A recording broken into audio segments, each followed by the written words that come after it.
you're only tuning in for the first time, welcome to Gagasi FM. Welcome to the best of morning radio. This is the Uprise with Felix and Mini. And as I said, Tegwini ingosi etla so esikhuluma khona ke no Sobaba, our first citizen la Tegwini la so esithatha khona sibeka ke about intuthuko yeThegu nje. Ke phana namuhla ke sihleli ke no deputy mayor. Mina nginenhlanhla nje mfethu angiyazi into nje. Kunabantu bakithi yonke indawo. Buka ndikumkhandlu kwazo omkhulu ngakwethi. Khona umuntu okamyeni phakathi. Now we're not going to hear the end of this. Cha sengijolo ukuthi le abantu igazi lami yonke into oyibona iphumelelayo isuke phakathi negazi lasekhaya. Uze makuthiwa thumbeza kamyeni. Thina ngizazalwa ngibona komyeni. What if I told them also related to the Myenis? Ba. Men. No, you're not. Okay, it's fine. It's going to deputy mayor. Gagasi FM this morning. Good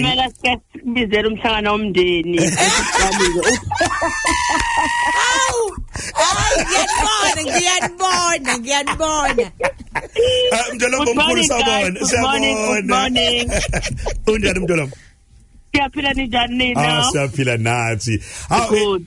We are filled with a great sense of pride. It's fun and the good city halala kumkhandlu kwazi wethu weThegu. Nazi nasibeke ebalazweni nikhombise ngokusobala ukuthi yini nungqaka phambili kakhulukazi makhuluma kwezinto ze tourism nezinto ze sports.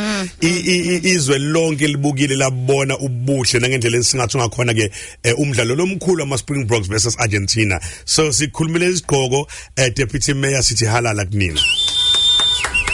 Siyabonga kakhulu. Inje ongasithatha usibeke ngayo ngayo le ndaba lomdlalo lomkhulu ewamabhokobhoko neArgentina. Siphuma ku weekend ebinkulu kakhulu. iSouth Africa yonke biseThekwini umhlaba wonke buseThekwini uzobuka umdlalo omkhulu obuphakathi kwamabhokobhoko neArgentina. Siyayikhanya ke njenge leadership yeThegu kokuqala nje ukuthi baqhubeke abavakashi beze eThekwini baqhubeke futhi baseke imidlalo uma ngabe ikhona la eThekwini.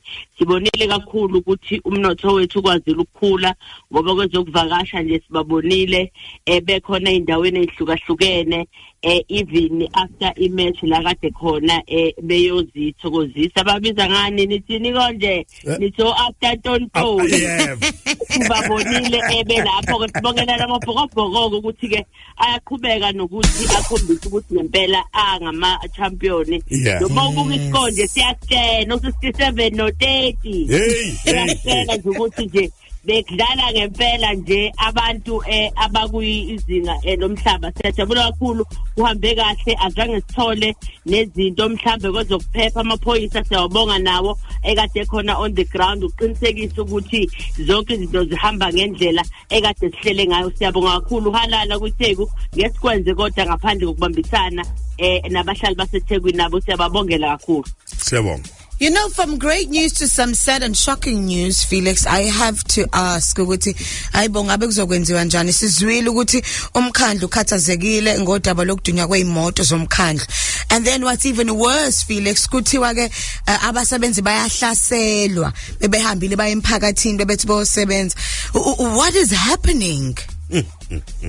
Udaba olunzima kakhulu lolo ngoba uma ngabe sikhuluma ngokuthi emphakathini ethu sibambisane nesiqedo ubugebengu suke sikhuluma ngeminqa eminingi ubugebengu la khona bu affecta khona intuthuko iservice delivery njengomkhandlu ekufanele sideliver ebantwini ebethu noma ingasiphi isikhathi esosuku.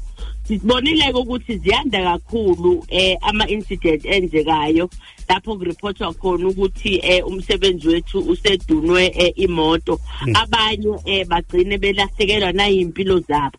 Sitheke njengomkhandlu ake sibukeni phansi sithole ireport comprehensive ezobe isitshena kahle ukuthi ngosuku oluthize kuphi khona kwenzakaleni ukuze leyo report izosilekelela ukuthi siqinisa kanjani ezokuphepha ezizokwenza ukuthi abasebenzi bethu uma behamba bayosebenza nabo bangahambi benokusaba ezizokwenza futhi ukuthi nabantu bakithi uma ngabe besifonela bethi kune challenge endaweni ethize sikwazi ukuthi sheshe sifike khona ngoba imoto lezi egcina ithathwa kuyasilimaza kakhulu because iasset yomkhandlu esikusho ukuthi uma sesiyobudgeta again asaqhubeki nokuthi sandisa ama asset kodwa kufanele siqale si recover lokhu okungasekho so ke inkinga ke esibhekene nayo kodwa ke ngiyaqinisekisa ukuthi ke sihamba emgudini no correct ngoba kuzosilekelela kakhulu ukuthi simesithola le report sikwazi ukuthi abomthetho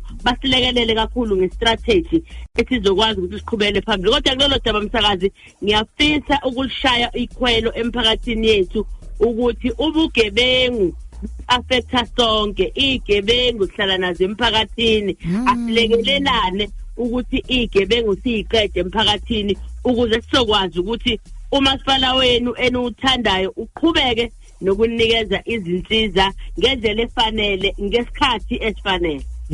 No sabonga kakhulu nathi ke sizoshaya ikhwela endaweni la esiqhamuka khona nathi ukuthi bakwethu ke ama assets omkhandlu ala ukuzosiza thina ngeke umkhandlu wethu ohlezi njalo uya-replace kodwa sina sikhala ngentuthuko futhi.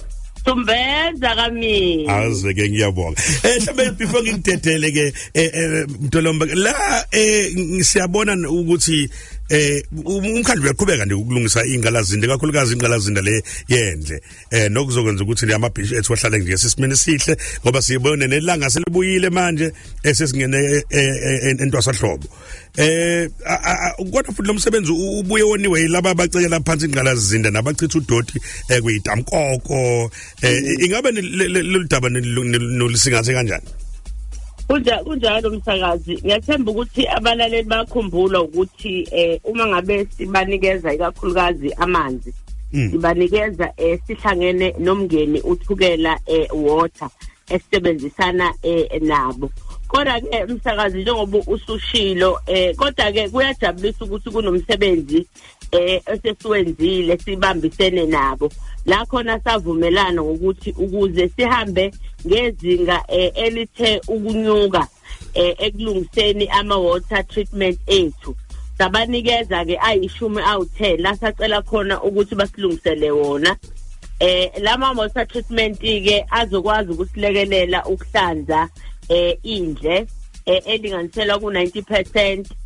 Uyathokozisa ke futhi kakhulu ukuthi lokhu kuhambisana nevision yethu yokuthi siqhubeke nokwenza icompliance kulama water treatment. Kukhona ke ekubalekile kufanele ke sicacise ukuthi njengamanje amabhishi ethu ke avuliwe awu21 kwawu23 kodwa njengoba sibheke nje kuyi-festive season siyaqinisekisa ukuthi yothi qala hayo bese u23 wonke operational kodwa ke kubalekile futhi nokusisa ukwayisa kakhulu ama-restaurant ayahlupha ikakhulukazi lawala endaweni eyigudulwandle esiwathanda kakhulu ngoba nomoya wakhona uthe ushaya ngenye indlela kodwa ke into abayenzayo bahamba bayochitha amafutha laphana kuyidamkokonze kodwa sesinohlelo oluqinile basakazi la khona sisibahambela nakhona ngoba siyafisa ukuthi lento bayiyeke ngoba iyaphazamisa kakhulu moving forward. Sizoqala ke futhi nokuthumela amathimba ethu ne-leadership kulezi ngoba khona ama-restaurant esesiwahlonzile sabona futhi ukuthi asiphazamisa ke siyoxoxisana nabaphathi bakhona ukuthi cha abaqinisekise ukuthi ayenzeki leyo nto kufanele babe nezindawo abazokwazi ukuthi lamafutha abafaka khona kuyadisturba kakhulu ekutheni ingqalazinda yethu ikwazi ukusebenza kahle namapayipi.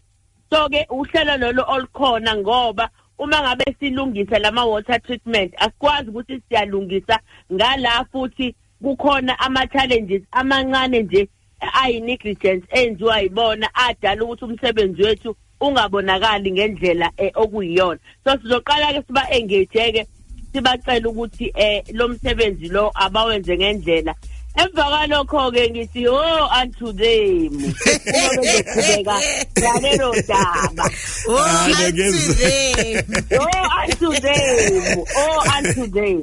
That is our beloved deputy mayor Zandile Myeni. Nkosi yami ukho besho umnyama ophuza amanzi okuhlalela wena wabalekela incingizi ngokusithela ukuthi silwane What else do you do in the waiting room? Read